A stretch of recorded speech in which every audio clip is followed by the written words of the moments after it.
श्रीराम जय राम रघुराम।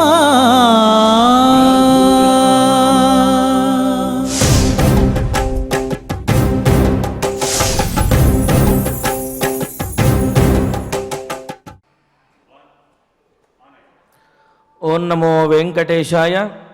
रामचंद्रचरितामृतपानं सोमपानशतकोटि समानं सोमपानशतकोटिभिरीयात् जन्मनैति रघुनायक नाम्ना। రామచరితమనే అమృతాన్ని ఆస్వాదించడం అనేది శతకోటి సోమపానములు చేసినటువంటి ఆనందాన్ని ఇస్తుందిట. అయితే ఇందులో ఉన్న విశేషం ఏమిటి అంటే, శతకోటి సోమపానములు చేసినప్పటికీ కూడా మరలా పునర్జన్మలను పొందుతూ ఉంటాము. కానీ రామాయణామృతాన్ని కనుక ఆస్వాదించినట్లయితే పునరావృత్తి రహితమైనటువంటి కైవల్యాన్ని, స్వామివారి యొక్క పరిపూర్ణమైన అనుగ్రహాన్ని పొందగలుగుతాము అని మనకు పెద్దలు తెలియజేస్తున్నారు. మరి అటువంటి మోక్షప్రదాత అయినటువంటి శ్రీరాముని యొక్క అనుగ్రహంతో భక్తులందరూ కూడా సకల సంపదలతోటి తొలతూగాలి అని ఆకాంక్షిస్తూ తిరుమల తిరుపతి దేవస్థానం వారు ఈ కలియుగ వైకుంఠంలో స్వామివారి సన్నిధిలో నిర్వహిస్తున్నటువంటి శ్రీమద్ రామాయణం బాలకాండ పారాయణ కార్యక్రమంలో నేటికి మనం 194వ రోజులో ప్రవేశించాము. ఈనాటి మన బాలకాండ పారాయణ కార్యక్రమాన్ని శ్రీ గురు ధ్యానపూర్వకంగా సత్సంకల్పంతో సమష్టిగా ప్రారంభించుకుందాము. ఓం నమో వెంకటేశాయ. శ్రీ గురు ధ్యానం. గురుర్బ్రహ్మ గురుర్విష్ణు గురుర్దేవో మహేశ్వరః గురుః సాక్షాత్ పరం బ్రహ్మ తస్మై శ్రీ గురవే నమః. శ్రీనివాస ధ్యానం. శ్రీ వెంకటాచలాధీశం శ్రియాధ్యాసిత వక్షసం శ్రితకేతన మందారం శ్రీనివాసమహం భజే. అథ సంకల్పః. శ్రీమదాదివరాహ క్షేత్రే విరాజమానస్య శ్రీ పద్మావతి జానేః అఖిలాండ కోటి బ్రహ్మాండ నాయకస్య శ్రీరామచంద్ర రూపాంతరస్య భగవతః శ్రీ వెంకటేశ్వర స్వామినః సన్నిధౌ హనుమత్ సీతా లక్ష్మణ భరత శత్రుఘ్న పరివార సమేత శ్రీరామచంద్ర పరబ్రహ్మణః పరిపూర్ణానుగ్రహేణ అస్మిన్ భువనే అతిశీఘ్రమేవ విశూచికా క్రిమేః వినాశనార్థం భారతవర్షస్య అభివృద్ధౌ నిమగ్నానాం విద్యా విత్త వాణిజ్య కృషి వైద్య వైజ్ఞానిక దేశ రక్షణాదిరంగేషు విద్యమానానాం ఆస్తిక మహాజనానాం సర్వేషాం సకుటుంబానాం ఆయురారోగ్యైశ్వర్య సద్బుద్ధి ఇత్యాది సర్వశుభఫల ప్రాప్త్యర్థం తేషాం సర్వతోముఖాభివృద్ధి ద్వారా శ్రీరామరాజ్యస్య పునర్వ్యవస్థాపనార్థం అనూఢానాం శీఘ్రమేవ వివాహసిద్ధ్యర్థం దంపతీనాం అనుకూల దాంపత్య సిద్ధ్యర్థం సంతానార్థినాం శీఘ్రమేవ సత్సంతాన ప్రాప్త్యర్థం తతః పితృదేవతా ప్రీత్యర్థం గో సంరక్షణార్థం చ సకల సంపత్ప్రదే శ్రీమద్వాల్మీకి రామాయణాంతర్గతే బాలకాండే యథాశక్తి శ్లోక వ్యాఖ్యాన పురస్సరం 27తమ సర్గ శ్లోక పారాయణం తథా శ్రీమద్యోగ వాసిష్ఠే విశూచికా మహామారీ నివారకస్య మహామంత్రస్య పారాయణం శ్రీధన్వంతరి మంత్ర పారాయణం చ అన్యోన్య సహాయేన ఆచార్య ముఖేన కరిష్యామహే. శ్రీ వాల్మీకి ప్రార్థన.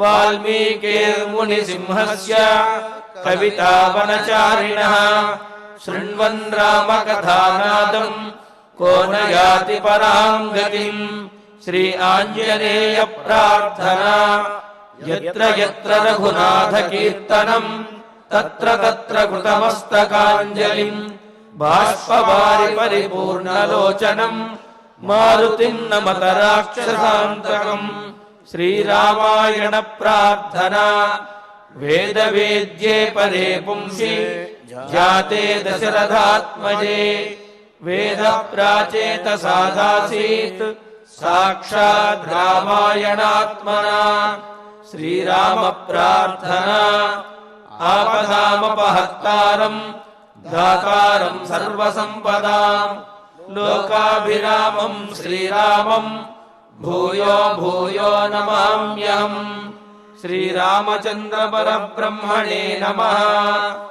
अथ श्रीमद् रामायणे बालकाण्डे 27तमः सर्गः।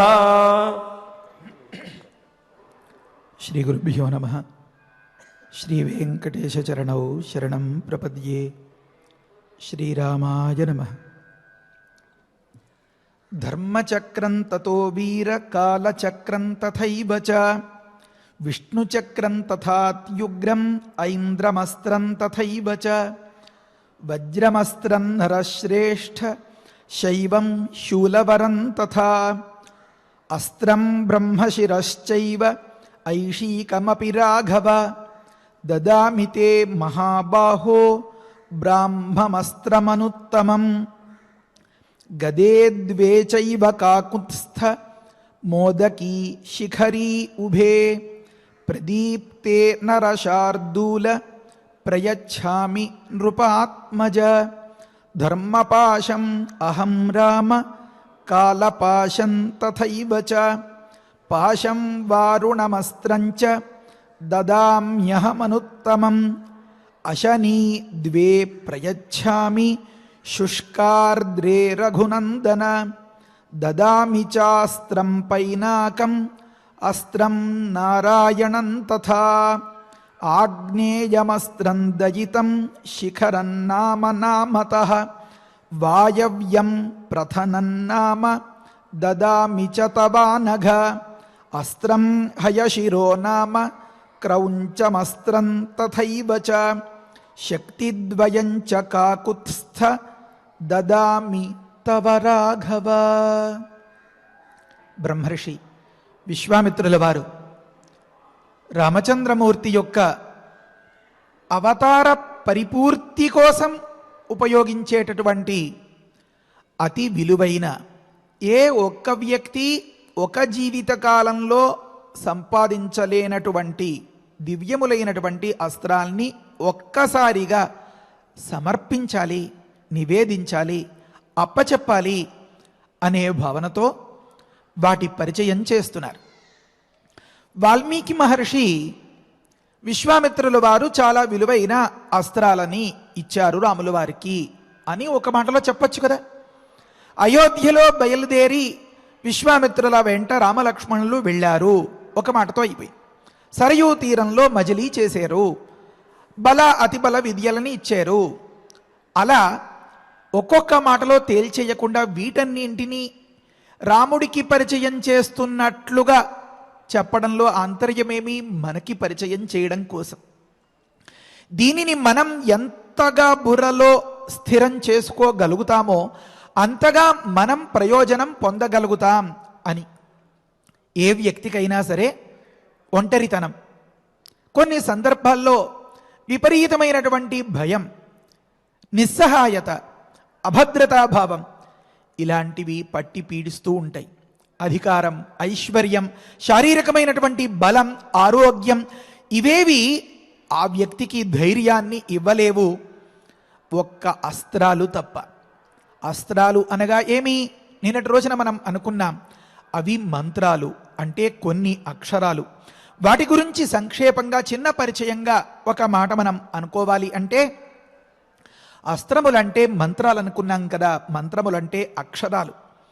ఈ అక్షర రూపములైనటువంటి ఈ మంత్రాల్ని వాటి మహిమను మనం పరిపూర్ణంగా పొందడం కోసం సాధన చేయాలి అని పెద్దలు చెప్తారు.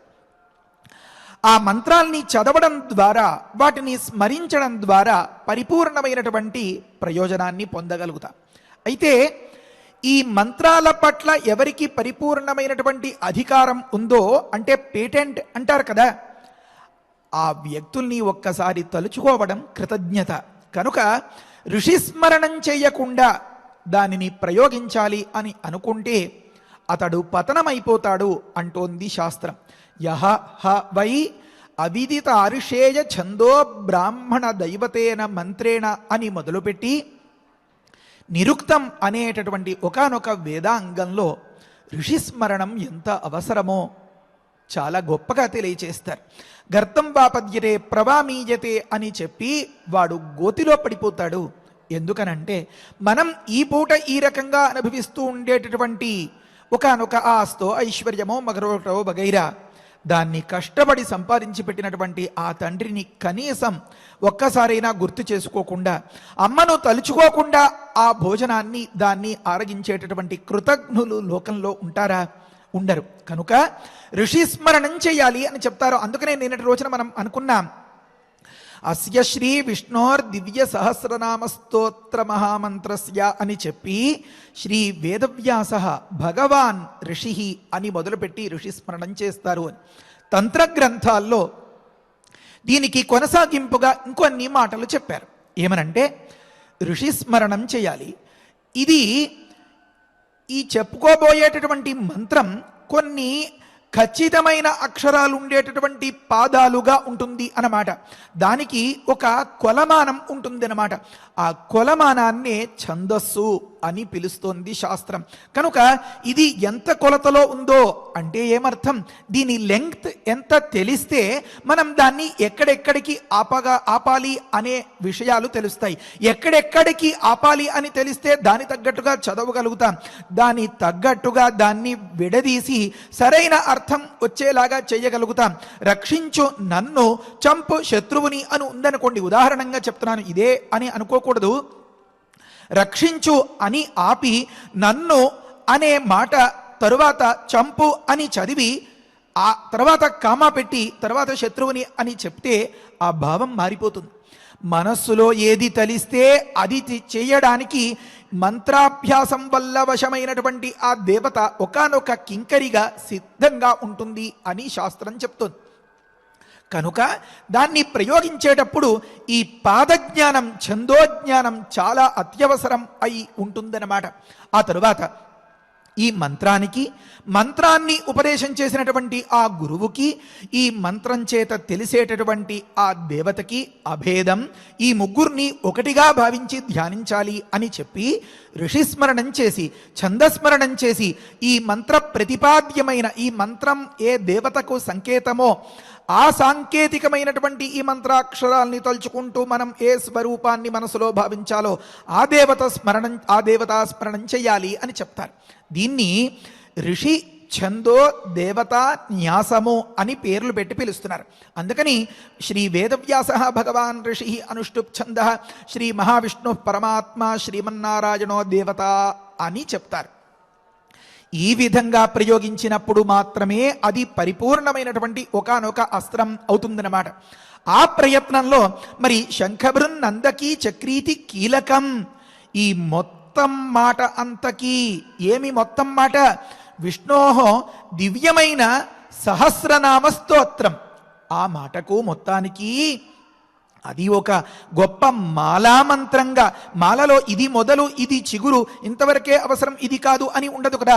అలా కొనసాగినట్లుగా ఒక సర్కిల్, ఒక రౌండ్, ఒక వృత్తం పూర్తిగా తిరిగినట్లుగా ఉంటుంది కదా. ఆ విధంగా ఉన్న దానిలో మణిపూస లాంటి, ఒక మకుటం లాంటి కొన్ని అంశాలు ఉంటాయి. అందులో మేరుగా ఉండేది ఒకటి కావచ్చు, దానికి కొంచెం అందాన్ని ఇచ్చేది, ఇంకొంచెం శక్తిని ఇచ్చేది ఏదో ఒక రుద్రాక్ష తాపడంలో ఒక పగడంలాగా, ఒక స్ఫటికంలాగా మరికొన్ని ఉండొచ్చు. కనుక వాటిని కీలకంగా, వాటిని శక్తిగా, వాటిని అస్త్రంగా ఉపదేశం చేస్తున్నారు పెద్దలు. శంఖభృన్నందకీ చక్రీతి కీలకం శార్ంగధన్వా గదాధర ఇత్యస్త్రం అనుంది. అంటే ఎందుకోసం మనం దీన్ని పాటిస్తున్నాం ఒకానొక రక్షణం కోసం. నిస్సహాయమైన స్థితిలో మనల్ని రక్షించేటటువంటి శక్తి మనది కాదు, మనది చాలదు.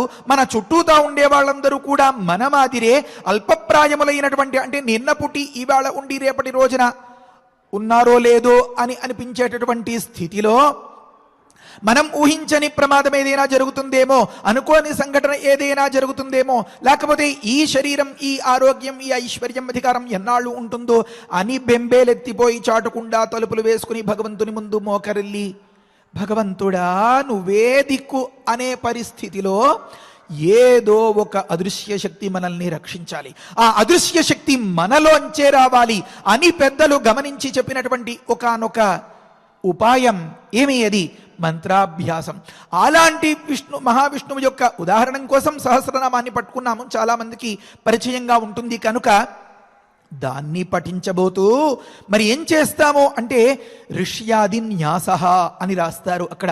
ఈ ఋషులందరినీ మానసికంగా స్మరించి, ఋషులు, ఛందస్సు, దేవతలు వీరిని మానసికంగా స్మరించి మన శరీరమందు సుస్థిరం చేసుకుంటామన్నమాట. న్యాసము అన్నదానికి సుస్థిరం చేసుకోవడం అని అర్థం. ఋష్యాది న్యాసం అయిన తరువాత మరి కొన్ని మంత్రాల్లో చెప్తారు పదన్యాసం, అక్షరన్యాసం అని కూడా చేస్తారు. మృత్యుంజయ మంత్రం ఇలాంటి వాటిల్లో ఇది చాలా సుప్రసిద్ధం. ఇలాంటి ప్రక్రియలని చెప్పిన వార్లలో వశిష్ఠ మహర్షి, విశ్వామిత్ర మహర్షి చాలా అందవేసిన చేయులన్నమాట వారివి. సరే, ప్రకృతంలో ఈ మాదిరిగా అంటే మనల్ని రక్షించడానికి మనలోనే ఒకానొక దివ్యశక్తిని కలిగించేటటువంటి ఉపాయాన్ని మనం పాటించబోతూ మనం ఏ భావనతో ఉంటామో అలాంటి ఫలితం వస్తుంది. కనుక భావన అంటే గుర్తొచ్చింది, చిన్న మాట రాసి తెచ్చుకున్నాను. ఏమనంటే తీర్థే కాంతే అభీష్టదేవే అని మొదలుపెట్టి మనం స్నానమాడేటటువంటి ఒకానొక పుణ్యతీర్థంలో మనకు నచ్చినటువంటి మన పెనిమిటి దగ్గర, లేకపోతే ప్రియురాలి దగ్గర, అభీష్టదేవే ఇష్టదైవం దగ్గర, మన గురువు దగ్గర, మనం అభ్యాసం చేసేటటువంటి మంత్రం దగ్గర, మనం వేసుకునేటటువంటి తీసుకునేటటువంటి ఔషధం దగ్గర ఆస్థ అనేది ఎంత స్థితిలో, ఏ స్థాయిలో, ఏ రకంగా ఉంటుందో సిద్ధి తాసాంచ తాదృశి అని చెప్తారన్నమాట. అక్కడ ఆస్థ అంటే అర్థమేమి అన్నదానికి వివరిస్తున్నారు. ప్రయత్నము ఒక అర్థం, ఆలంబనము అని అర్థం.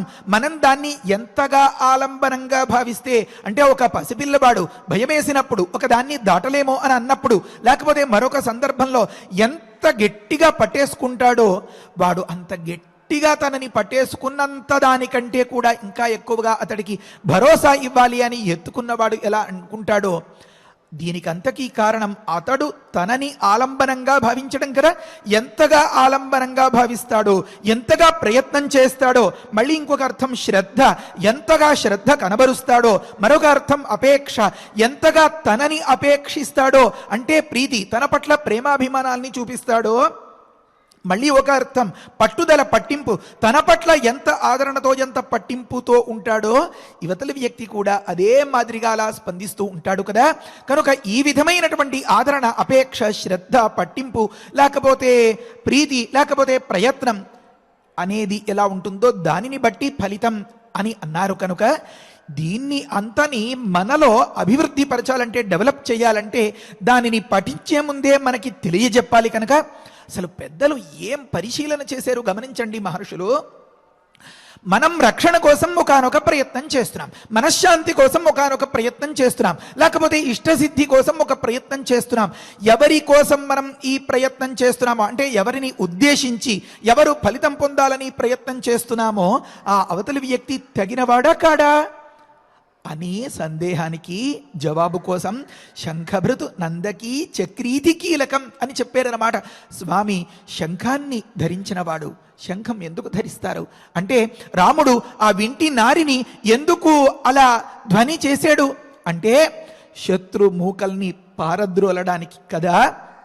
అంటే మనం గతంలో కూడా అనుకున్నాం, కొన్ని రకాల ధ్వనులు కొంతమందికి చాలా నచ్చుతాయి, కొంతమందికి చాలా రొదగా అనిపిస్తాయి అన్నమాట. వారికి ఉండేటటువంటి సాత్విక భావన, తామస భావన, వాటన్నింటినీ బట్టి. అందుకనే ఆగమార్థంతు దేవానాం అని మొదలు పెడతారు. పూజ మొదలు పెట్టే ముందు ఘంటానాదం చేస్తే ఈ ఘంటానాదం దేవతలకు సంకేతం అట. మరి దేవతలకు ఆగమం కోసం, ఆహ్వానం కోసం, మరికొంతమందికి గమనార్థంతు రక్షసాం, అమ్మో ఇక్కడ ఏదో పూజలు అవి జరిగిపోతాయి, ఇక్కడ హోమాలు జరిగిపోతాయి, మనం ఇక్కడ ఉండడానికి అవకాశం లేదు, బయలుదేరండి రోయ్ అని రాక్షసులకు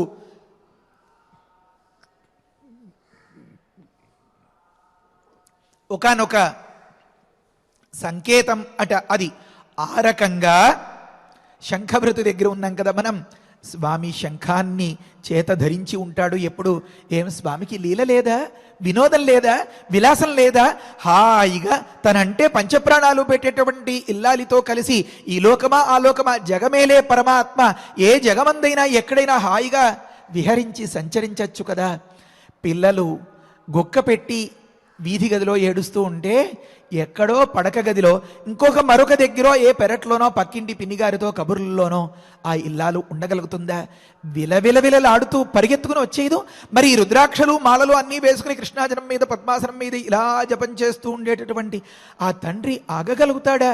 కాఫీ కావాలా వద్దా అంటే కూడా సమాధానం చెప్పనంతటి నిష్టలో ఉండి కూడా ఆ పడంగా అలా పడేసి దిగ్విమోఖం కూడా చెప్పకుండా పరిగెత్తుకుని పిల్లవాడి దగ్గరికి రాడా?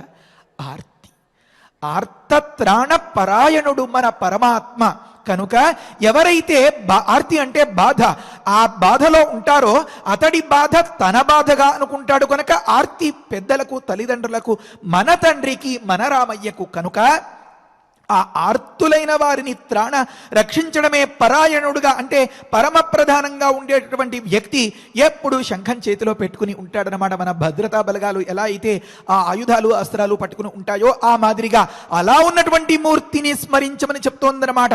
అలా ఉన్నటువంటి మూర్తిని స్మరణకు వచ్చేలాగా చేసే పదం ఇందులో కీలకం సుమా, అది చెప్పడం ఉద్దేశం అన్నమాట.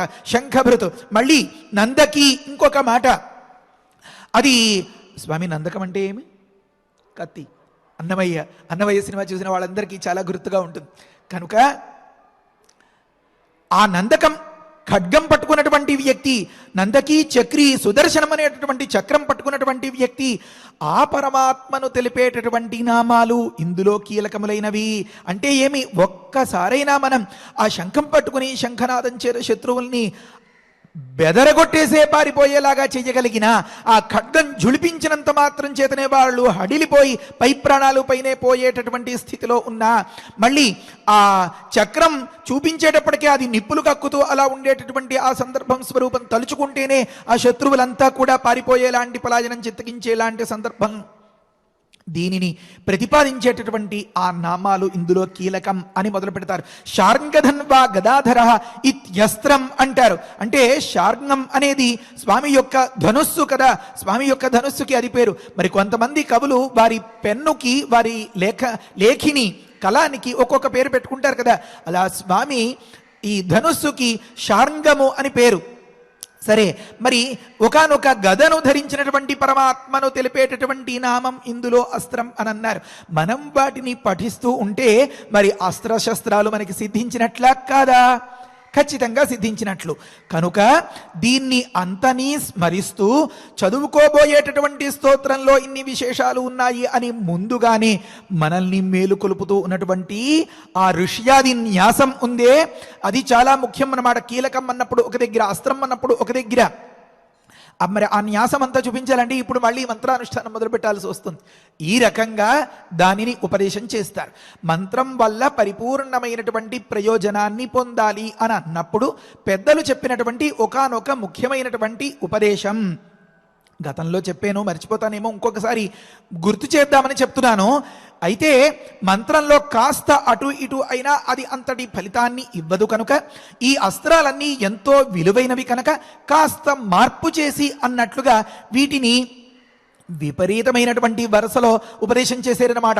శోషయ ఎండగట్టై అసలు శత్రువులన్నవారే కనపడకూడదు. ఎలా అయితే మురికి నీరు, లేకపోతే వరద నీరు, మరొకటి చెత్త చెదారాలు అన్నీ కూడా, అలాంటి బురదలన్నీ కూడా సూర్యుడు ఆవిర్భవించినంత మాత్రం చేతనే అంత ఆరిపోయి హాయిగా చదునుగా నడవడానికి కాలికి మట్టంటకుండా బురదంటకుండా అయిపోతుందో, ఆ మాదిరిగా చేసేయి అనే అర్థాన్ని ఇచ్చేటటువంటి ఒక మహేంద్రాస్త్రాన్ని శోషయ అనే దానికి బదులుగా యశశో అని ఉపదేశం చేశారు. అంటే ఎంత గొప్ప విశేషం. మనం ఒకానొక ప్రయోజనం కోసం ఒక కత్తో చాకో బ్లేడో కత్తిపీటో పట్టుకెడుతూ ఉంటే ఆ ప్రయత్నంలోనే వేళ్ళు కాళ్ళు కోసుకుపోతే ఇంకెంత ప్రమాదం, ఉపద్రవం. కనుక దాన్ని పట్టుకెళ్ళేటప్పుడు ఆ బజార్లోనో ఆ వర్తకుడో మరొకరో చెప్తారు, స్వామి మీరు దీన్ని ఇలా ఉపయోగించుకోవాలి, దీన్ని ఇలా ఉపయోగించుకోవాలి, కనుక ఇంటికి వెళ్ళిన తర్వాత మీరు దీన్ని మళ్ళీ ఇలా కుదుర్చుకోండి, కూర్చుకోండి, సంసిద్ధం చేసుకోండి అని చెప్పి ఎనేబుల్ చేసేటటువంటి విధానాన్ని అంతని చెప్పి డిజేబుల్ చేసి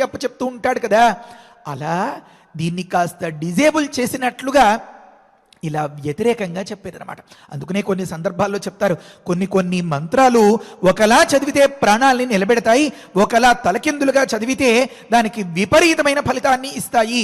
ప్రాణాలు తీసేలాంటి ప్రమాదాన్ని కలిగించేటటువంటి అంతంతటి తీవ్రమైన ఫలితాల్ని ఇచ్చేటటువంటి మంత్రాల్ని తిరగేసి చెప్తే ఎలాంటి ఫలితాన్ని ఇస్తాయి? విపరీత ఫలితాన్ని కదా ఇస్తాయి. కనుక ప్రమాదానికి విపరీతమేమి మంగళం అన్నమాట. కనుక ఈ సంహితలు కానీ ఈ గ్రంథాలు కానీ ఎవరైతే అధ్యయనం చేస్తూ ఉంటారో నేర్చుకునేటటువంటి సందర్భంలో ప్రమాదవశాత్తు ప్రమాదం జరగకుండా దానిని కాస్త వ్యతిరేకంగా చెప్పేదనమాట. అంటే అంతంతటి నియమాలు నిష్టలు న్యాసాలు లేకపోయినా కూడా వాటిని ఆ మాదిరిగా వ్యతిరేకంగా అధ్యయనం, గురువు చెప్పడం, శిష్యులు చదువుకోవడం, వల్లెవేయడం, ఆ సందర్భాల్లో ప్రమాదం రాకుండా. ఎన్ని రహస్యాలు మన భారతీయ సంప్రదాయంలో, చాలా అద్భుతాలు. ఒకానొక మంచి సందర్భం మీకు అందరికీ తెలిసేది చెప్తాను క్షణం.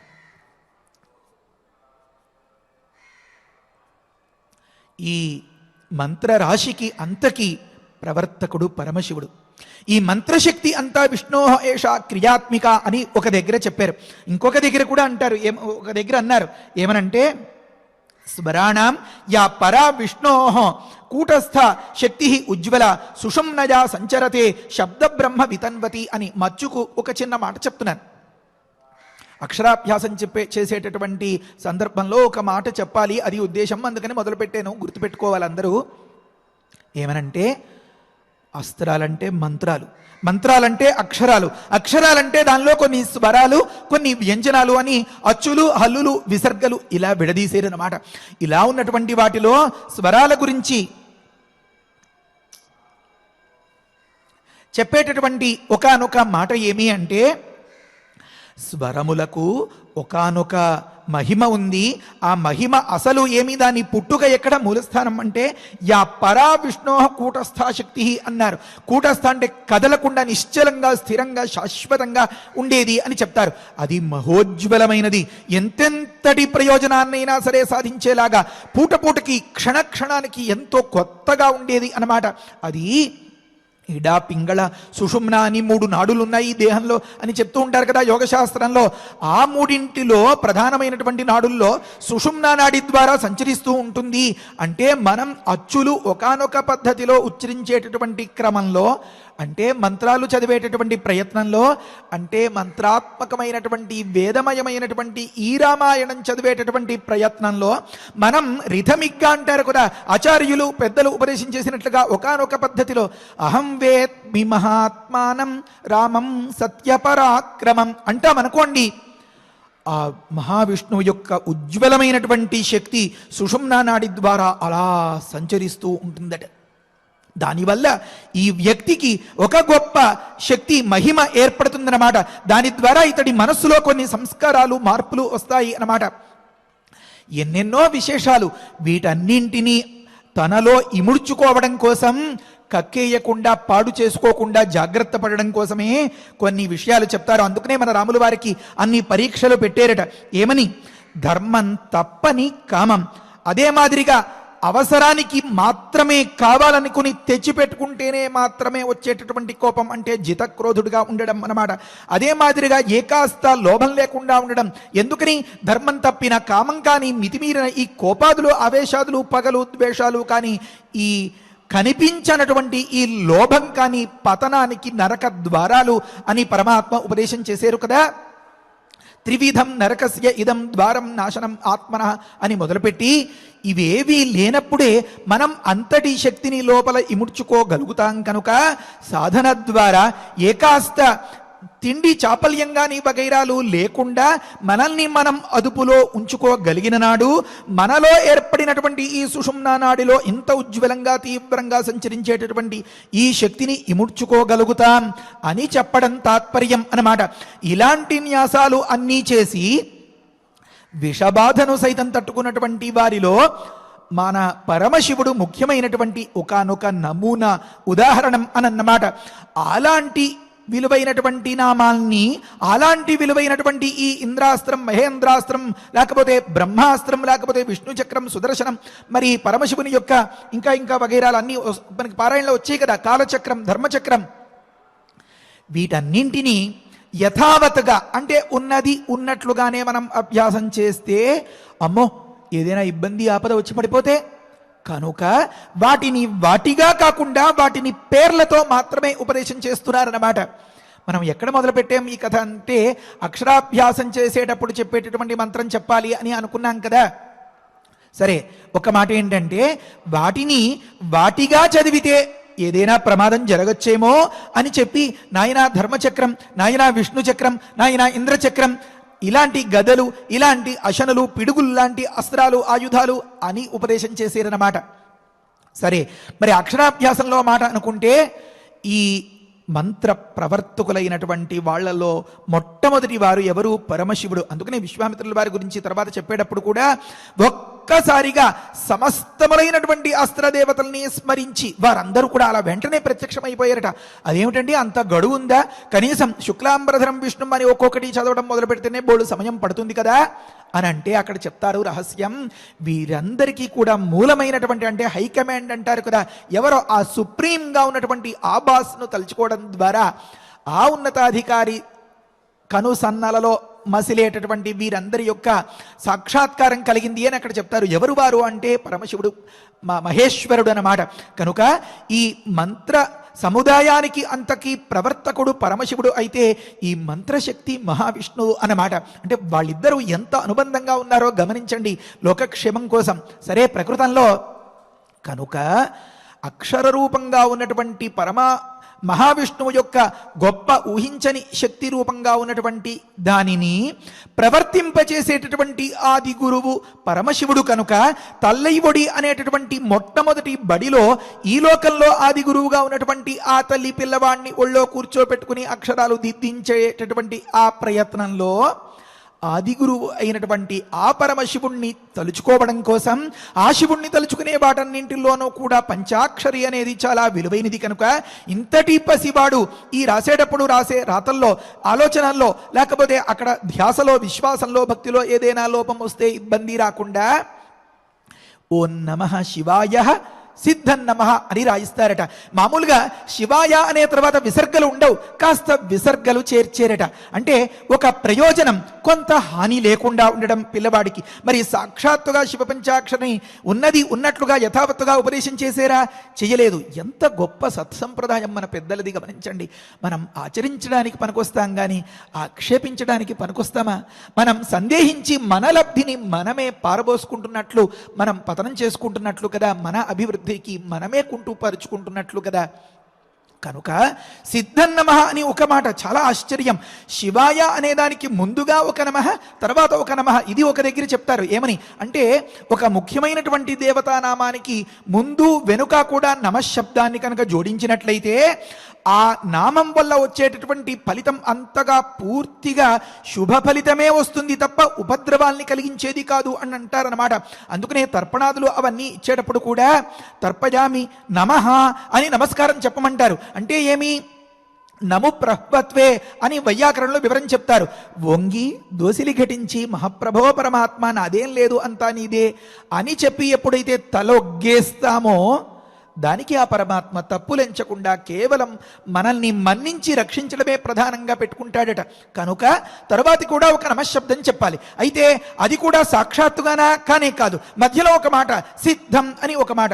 సిద్ధం నమః ఒక విభక్తి కానీ, ఒక వచనం కానీ, ఒక అర్థం కానీ లేకుండా ఉన్నట్లుగా మనకు సిద్ధిని కలిగించేటటువంటి ఈ పిల్లవాడికి ఆ ఆది గురువును తలించి ఈ తొలి గురువుగా ఉన్నటువంటి ఈ అమ్మ ఒడిలో దిద్దించేటటువంటి ఈ అక్షరాలు అంతంత అంతటి గొప్ప విద్యాభ్యాసానికి నాంది, అంటే ఒకానొక శుభారంభం అన్నట్లుగా ఉన్నటువంటి ఈ సందర్భంలో ఈ ప్రయత్నమంతా సిద్ధించాలి అని సిద్ధం నమః అని ఆ ఆశీర్వచనం కూడా ఒకానొక మంత్రంలాగా తయారు చేసి పెద్దలు చెప్పారు. అంటే ఈ రహస్యాల్ని ఒక జీవితకాలంలో మనం గమనించగలుగుతామా? ఎవరైనా పెద్దలు వివరించి వారు పరిపూర్ణమైనటువంటి అనుగ్రహంతో మనకి అందిస్తే తప్ప సాధారణంగా లోకంలో కష్టపడి ఎవడైనా సంపాదిస్తే వీడికంత తేరగా ఇచ్చేస్తానా, వీడికి కూడా ఈ కష్టం తెలిసి రావద్దా అని అనిపించరా? చెప్తారు కదా, ఎక్కడో ఒకానొక దొంగతనానికి వెడితే ఆ విగ్రహంలో నాభిలో వేలు పెట్టేటప్పటికి వాడికి తేలు కొడితే ఇది నాకొక్కడికేనా ఈ బాధ, అందరికీ కుట్టాలి అని చెప్పి ఏం లేదురా అని చెప్పి మరొకడిని కూడా అందులో వేలు పెట్టించి ఆ తేలు కుట్టించి మొదటివాడు అప్పుడు ఇలా అనుకుని ఉపశమనాన్ని పొందాడు అని చెప్తారు కదా. అంటే కష్టపడితే తప్ప రాని విద్యలని అంత అలవోకగా హాయిగా అలా కూర్చోపెట్టి చెప్పడం కంటే వినడం ఇంకా తేలికరా నాయన, అలా టీవీల ముందు మొబైల్ ముందో కూర్చొని ప్రశాంతంగా సంధ్యా సమయంలో శ్రీరామ శ్రీరామ శ్రీరామ శ్రీరామ అని తలుచుకుంటూ వినండి అని మన పెద్దలు మనకి ఇంతటి అవకాశం ఇచ్చారంటే జన్మధన్యం కాదా నిజంగా? దీనిని ఉపయోగించుకోలేకపోతే మరొక్క అవకాశం ఇలాంటిది వస్తుందా? కనుక ఇప్పుడు జరిగేటటువంటి ప్రయత్నం పూర్తిగా సఫలం అవ్వాలి అంటే ఒక్కొక్కరు 100 మంది అన్నట్లుగా అలా ప్రచారం జరిగి విస్తృతంగా ఈ నిధి నిక్షేపాలు ప్రపంచానికి అంతకి కూడా విరివిగా అందాలి అన్నమాట. జై శ్రీరామ్. ఇది ఇంకా విస్తృతంగా లోకంలో ప్రయోజనాన్ని పొందగలగాలి, వ్యాప్తిని పొందగలగాలి అన్నమాట. సరే, ప్రకృతంలో మనం ఎక్కడున్నామంటే మంత్రం, అక్షరం, న్యాసం, ఈ న్యాసం చేసుకుని పూర్తిగా లబ్ధి పొందిన వార్లలో పరమశివుడు ముఖ్యుడు. ఈ మంత్రాల్ని ఉన్నది ఉన్నట్లుగా పఠిస్తే ఏదైనా ప్రమాదం జరగచ్చేమో కనుక అక్షరాభ్యాసంలో శివాయ అని విసర్గలు పెట్టి నమః అని వెంటనే అనకుండా సిద్ధం అని మధ్యలో పెట్టి నమః అని చెప్పినట్లుగా తథా చ తు వ్యుత్క్రమేణ అనేలాంటి మాటల్ని కొన్నింటిని దూరించి ఈ అక్షరాల్ని తిరగేసి వ్యుత్క్రమంగా ఉపదేశం చేసినటువంటి ఈ వైనం మహాద్భుతం. సరే, ప్రకృతంలో ఇలా అక్షరన్యాసం చేసుకున్నటువంటి సందర్భం వల్లనే పరమశివుడికి ఆ హాలాహలం ఏ విధమైనటువంటి బాధను కలిగించలేదు అని చెప్తారు. ఎలా అయితే ఇప్పటి వరకు మనం చెప్పుకున్న మాటల్లో ఆ మంత్రాల్ని ఉన్నదాన్ని ఉన్నట్లుగా పఠిస్తే ఏదైనా ఇబ్బందులు రావచ్చేమో. క్షణం.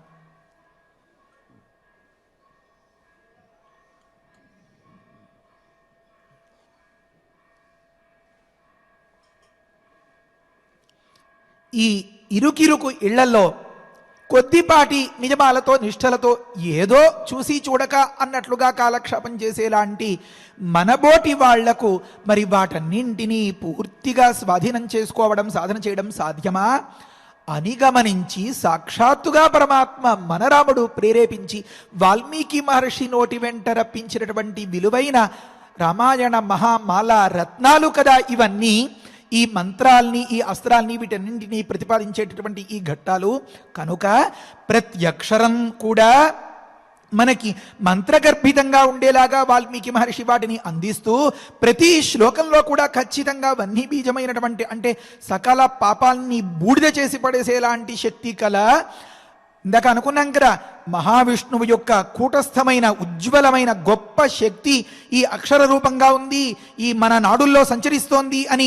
కనుక రేప ఆకారము, మకారము, రామ్ అనే బీజం, రామ అనేటటువంటి సంబోధన, రామ అనేటటువంటి మరొక మాట, శ్రీరామ శ్రీరామాయ నమః అనేలాంటి అక్షరాలన్నీ వచ్చేలాంటి ఈ మాటలన్నింటినీ చొప్పించిన ఈ రామాయణాన్ని మనకి అందించడంలో ఆంతర్యమేమి అంటే మనం గతంలో చాలాసార్లు అనుకున్నాం.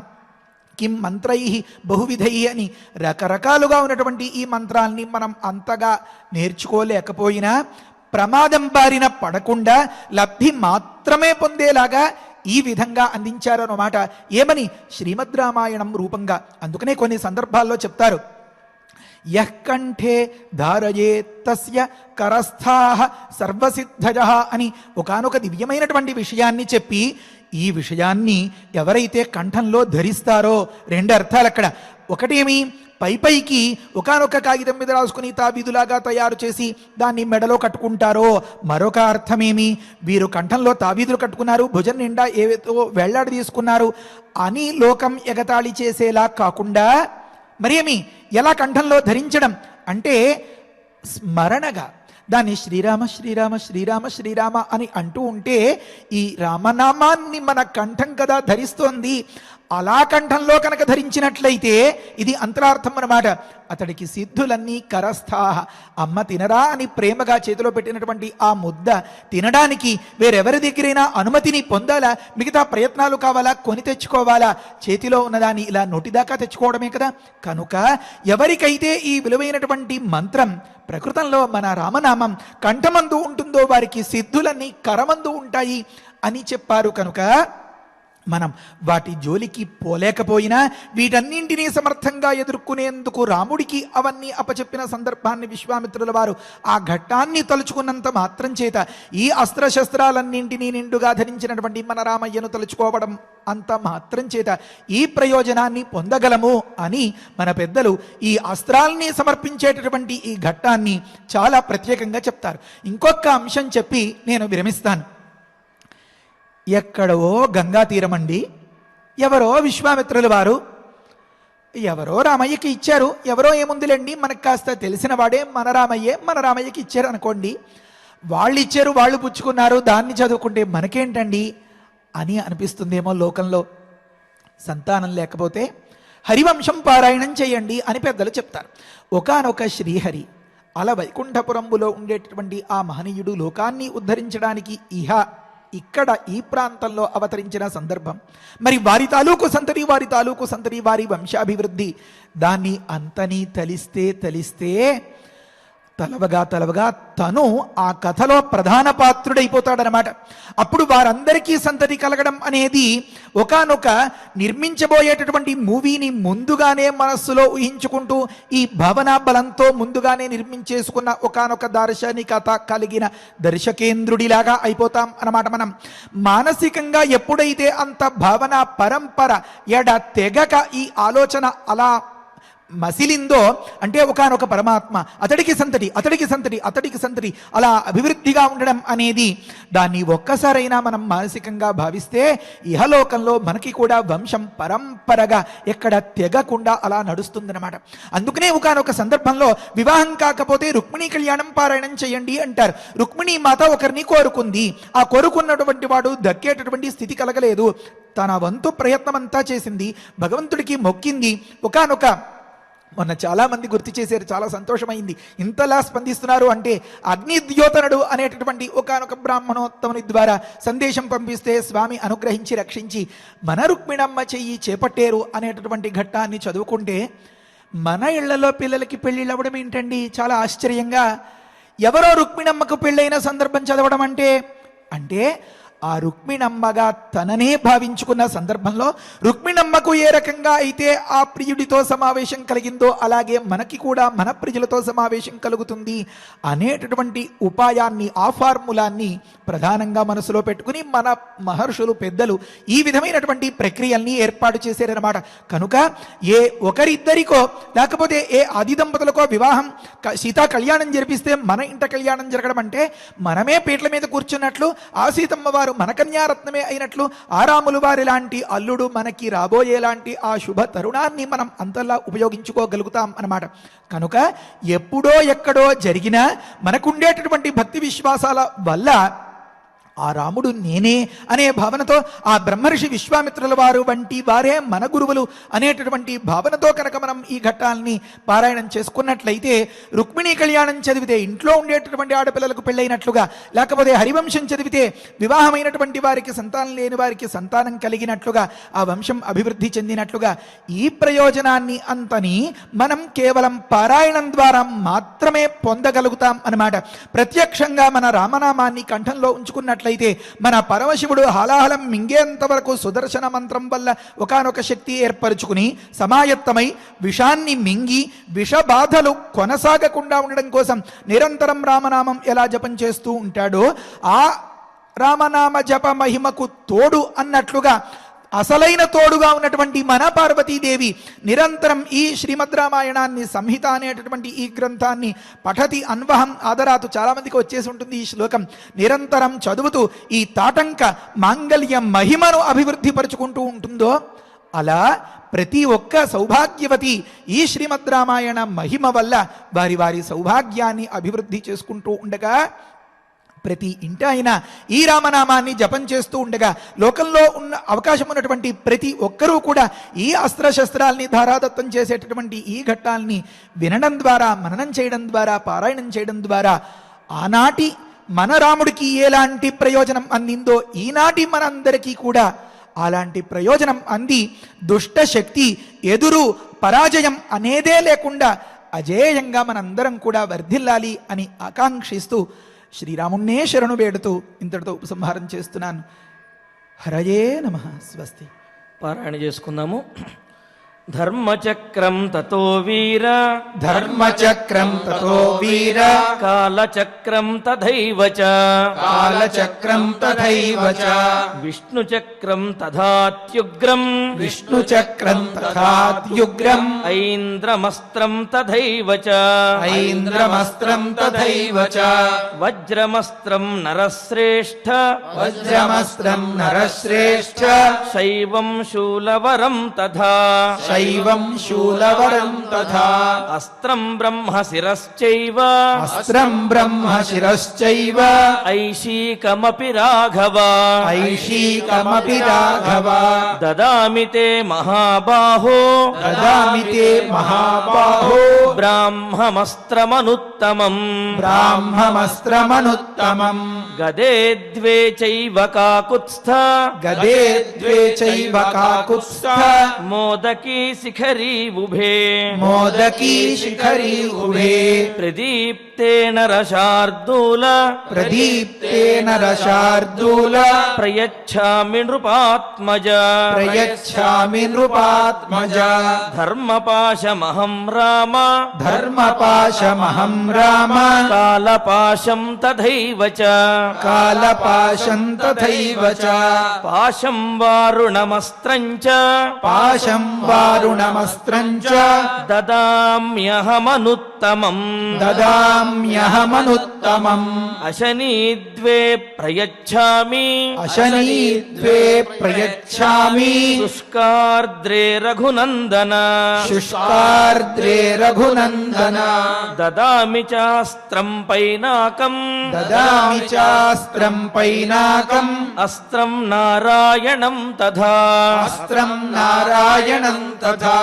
ఆగ్నేయమస్త్రం దగితం, ఆగ్నేయమస్త్రం దయితం, శిఖరం నామ నామతః, శిఖరం నామ నామతః, వాయవ్యం ప్రధనం నామ, వాయవ్యం ప్రధనం నామ, దదామి చ తవానఘ, దదామి చ తవ నఘ, అస్త్రం హయ శిరో నామ, అస్త్రం హయ శిరో నామ, క్రౌంచమస్త్రం తథైవ చ, క్రౌంచమస్త్రం తథైవ చ, శక్తిద్వయం చ కాకుత్స్థ, శక్తిద్వయం చ కాకుత్స్థ, దదామి తవ రాఘవ, దదామి తవ రాఘవ.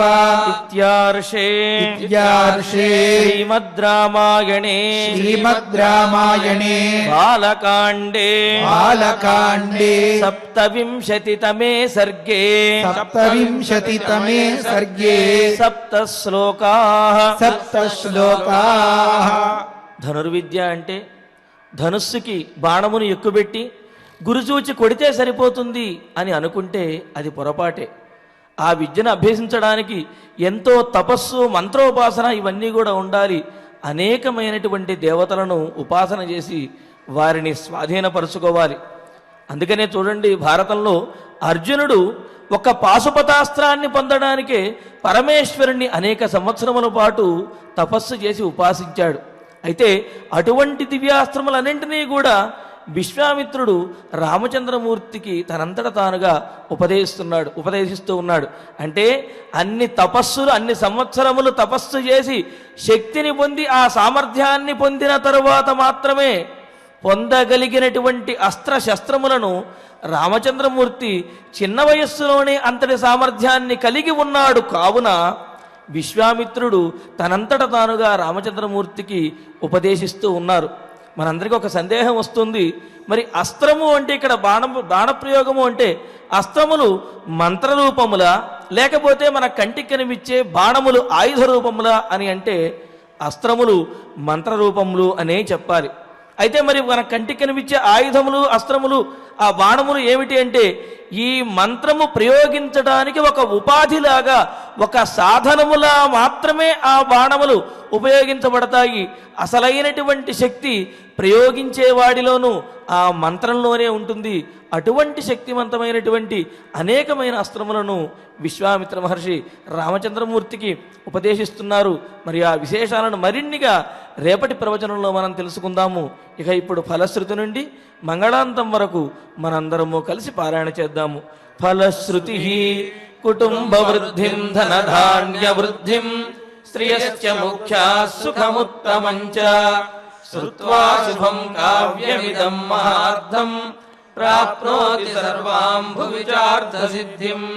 శ్రీరామచంద్ర పరబ్రహ్మణే నమః. అథ శ్రీమద్యోగవాసిష్ఠే ఉత్పత్తి ప్రకరణే ఏకోనసప్తతితమః సర్గః.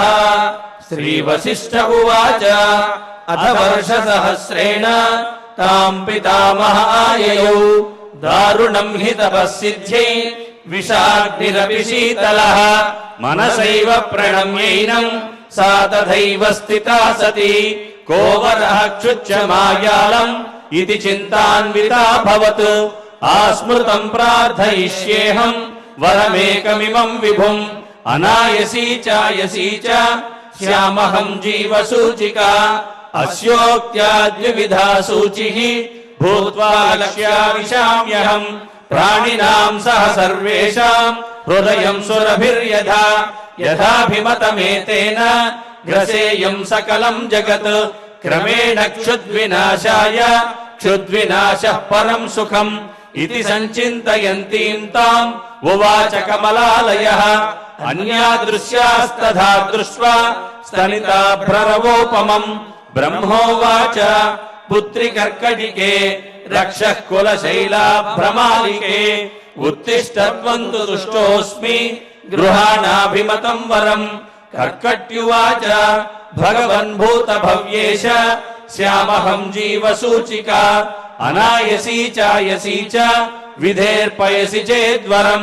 శ్రీవసిష్ఠ ఉవాచ ఏవమస్మిదితా ముక్త్వా పునరాహ పితామహః సూచికా సోపసర్గాత్వం భవిష్యసి విశూచికా సూక్ష్మయా మాయయా సర్వలోకహింసాం కరిష్యసి దుర్భోజనా దురారంభాః మూర్ఖా దుస్థితయశ్చ యే దుర్దేశవాసినో దుష్టాః తేషాం హింసాం కరిష్యసి ప్రవిశ్య హృదయం ప్రాణైః పద్మప్లీహాదిబాధనాత్ వాతలేఖాత్మికా వ్యాధిః భవిష్యసి విశూచికా సగుణం విగుణం చైవ జనమాసాదయిష్యసి గుణాన్విత చికిత్సార్థం మంత్రో యంతుమయోచ్యతే.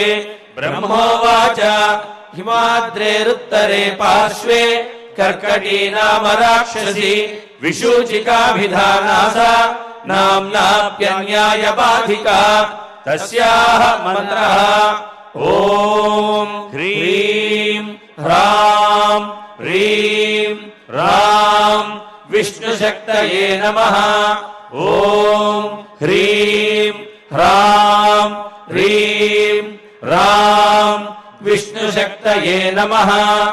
ఓం హ్రీం హ్రాం హ్రీం రాం విష్ణుశక్తయే నమః. ఓం నమో భగవతి విష్ణుశక్తిమేనాం. ఓం హర హర నయ నయ పచ పచ మధ మధ ఉత్సాదయ ఉత్సాదయ దూరే కురు స్వాహ హిమవంతం గచ్చ జీవ సహ సహ సహ చంద్రమండలగతోసి స్వాహ. ఓం నమో భగవతి విష్ణుశక్తిమేనాం. ఓం హర హర నయ నయ పచ పచ మధ మధ ఉత్సాదయ ఉత్సాదయ దూరే కురు స్వాహ హిమవంతం గచ్చ జీవ సహ సహ సహ చంద్రమండలగతోసి స్వాహ ఓం నమో భగవతి విష్ణుశక్తి మేనాం ఓం హర హర నయ నయ పచ పచ మధ మధ ఉత్సాదయ ఉత్సాదయ దూరే కురు స్వాహ హిమవంతం గచ్చ జీవ సహ సహ సహ చంద్రమండలగతోసి స్వాహ ఇతి మంత్రీ మహామంత్రం న్యస్య వామకరోదరే మార్జయేదాతురాకారం తేన హస్తేన సంయుతః హిమశైలాభిముఖ్యేన విద్రుతాం తాం విచింతయేత్ కర్కటీం కర్కశాకృతాం మంత్రముద్గరమర్దితాం ఆతురం చింతయేచ్చంద్రే రసాయన హృది స్థితం అజరామరణం యుక్తం ముక్తం సర్వాధివిభ్రమైః సాధకో హి శుచిర్భూత్వా స్వాచాంతః సుసమాహితః క్రమేణానేన సకలాం ప్రోచ్చినద్ది విశూచికాం ఇతి గగనగతః త్రిలోకనాథః గగనగ సిద్ధగృహీత సిద్ధమంత్రః గతః ఉపగత చక్రవంద్యమానః నిజపురం అక్షయం ఆయం ఉజ్వలశ్రీః ఇతి శ్రీమద్యోగవాసిష్ఠే ఉత్పత్తి ప్రకరణే ఏకోనసప్తతితమః సర్గః అథ ధన్వంతరి ధ్యానం అచ్యుతానంద గోవింద విష్ణో నారాయణామృత రోగాన్మే నాశయాశేషాన్ ఆశు ధన్వంతరే హరే ఆరోగ్యం దీర్ఘమాయుష్యం బలం తేజోధియం శ్రియం స్వభక్తేభ్యోనుగృహంతం వందే ధన్వంతరిం హరిం ధన్వంతరేరిమం శ్లోకం భక్త్యా నిత్యం పఠంతి యే అనారోగ్యం న తేషాం స్యాత్ సుఖం జీవంతి తే చిరం ఓం నమో భగవతే వాసుదేవాయ ధన్వంతరయే అమృతకలశహస్తాయ వజ్రజలౌకహస్తాయ సర్వామయ వినాశనాయ త్రైలోక్యనాథాయ మహావిష్ణవే స్వాహ ఓం వాసుదేవాయ విద్మహే సుధాహస్తాయ ధీమహి తన్నో ధన్వంతరి ప్రచోదయాత్ అధనవగ్రహ ప్రార్థన ఆరోగ్యం పద్మబంధుర్వితరతు నితరాం సంపదం సీతరశ్మిః భూలాభం భూమిపుత్రః సకలగుణయుతాం వాగ్విభూతిం చ సౌమ్యః సౌభాగ్యం దేవమంత్రి విపుభయశమనం భార్గవః శౌర్యమార్కిః దీర్ఘాయుః సైంహికేయః విపులతరయశః కేతుః ఆచంద్రతారం అరిష్టాని ప్రణశ్యంతు దురితాని భయాని చ శాంతిరస్తు శుభం మేస్తు గ్రహాః కుర్వంతు మంగళం అధ క్షమా ప్రార్థనా యదక్షరపదభ్రష్టం మాత్రాహీనం చ యద్భవేత్ తత్సర్వం క్షమ్యతాం దేవ నారాయణ నమోస్తుతే అథ భగవత్ సమర్పణం కాయేన వాచా మనసేంద్రియైర్వా బుద్ధ్యాత్మనా వా ప్రకృతే స్వభావాత్ కరోమి యద్యత్ సకలం పరస్మై నారాయణాయేతి సమర్పయామి అధ మంగళం శ్రియకాంతాయ కళ్యాణ నిధయే నిధయేద్ధినాం శ్రీవేంకట నివాసాయ శ్రీనివాసాయ మంగళం. నమో వెంకటేశాయ. ఓం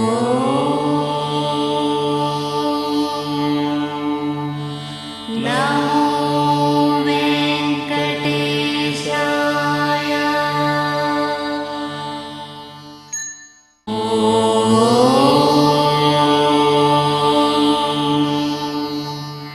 నమో వెంకటేశాయ.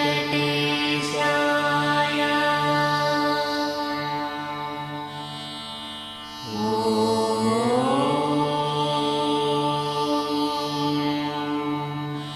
నమో